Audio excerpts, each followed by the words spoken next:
Minsan ang buhay parang larong basket.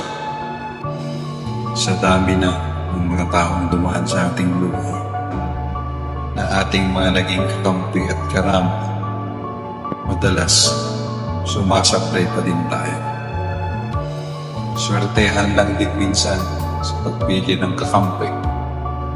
May pagkakataon ang iyong napiling kakampi ay matutulungan mo o matutulungan ka ay panalo ang bawat laban mo.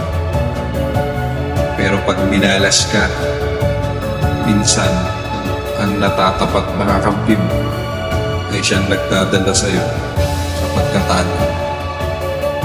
Marahil ganyan talaga ang ikot ng ating buhay.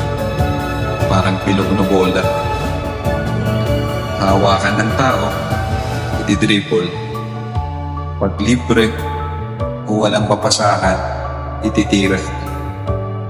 Minsan mintis, minsan pasok. May hahalin tulad din sa basketball ng takbo ng ating buhay.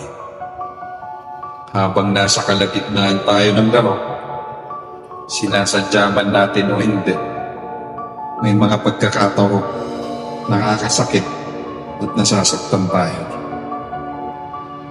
Kaya minsan, mas pinipili na lang nating mag-isa sa laro ng ating buhay. Para habang nilalaro mo ito, wala kang masasaktan at wala din makakapanakit sa'yo.